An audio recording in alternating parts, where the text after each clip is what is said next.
Welcome to The Explainer. So, what was it really like to be a child in the Middle Ages? Well, as we're about to see, the answer is it's complicated. And it almost entirely depended on the family you were born into.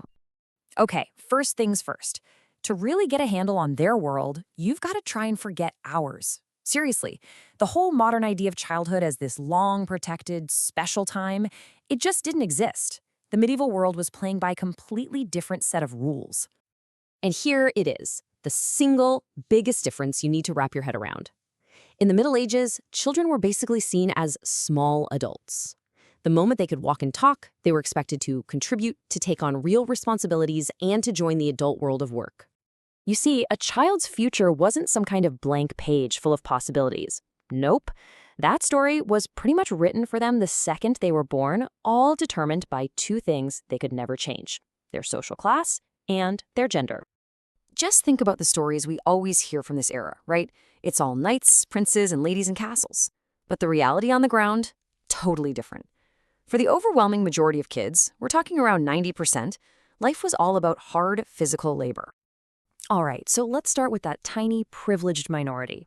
Let's follow the path of a boy born into a noble family whose entire future was already mapped out for him: warfare and leadership.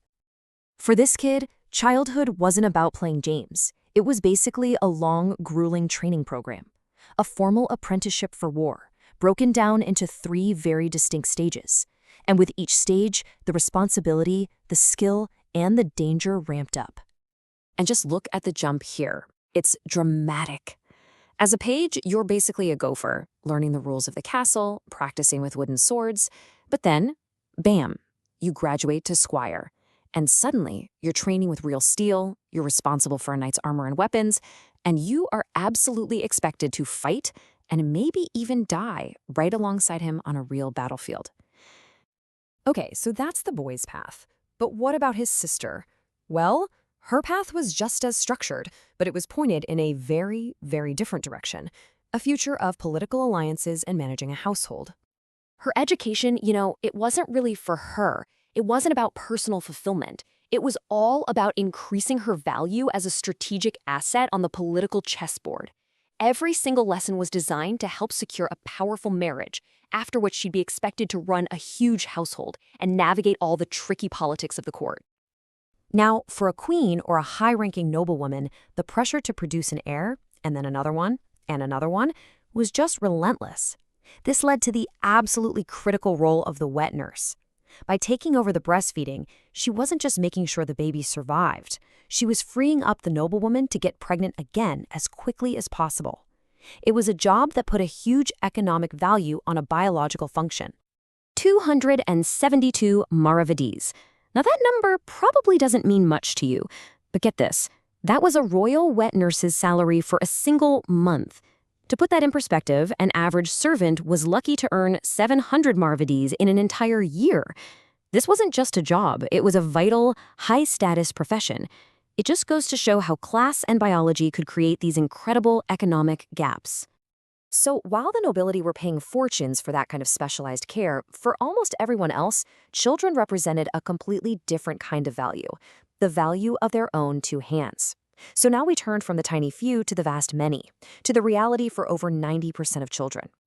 All that structured training and courtly manners of the nobility, for most kids, that was like something from a fairy tale. For them, childhood wasn't a preparation for life, it was life, and it was all defined by one single relentless goal: keeping the family alive.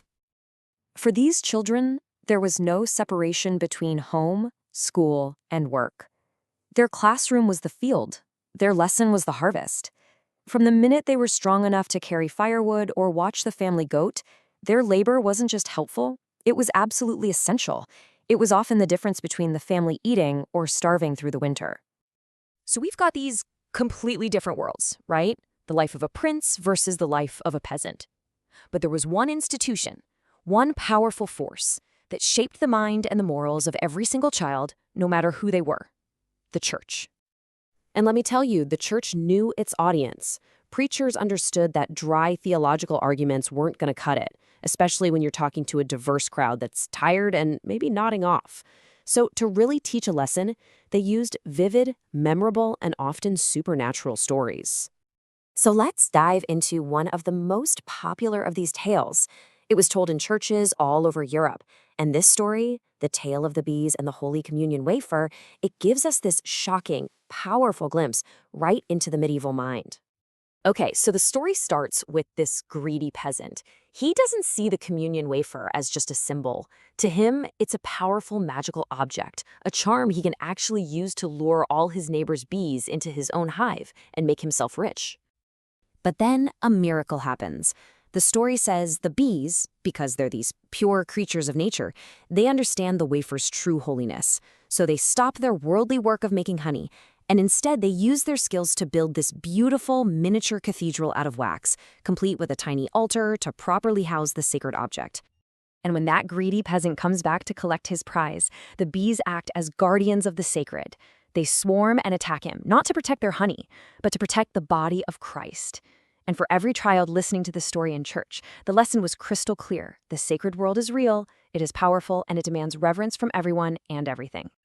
So in the end, there really was no single thing you could call medieval childhood. There was only the lottery of birth. Your life as a knight, a lady, or a laborer was decided for you from day one. Which, of course, leaves us with one final thought to consider. If you were born back then, which path would have been yours?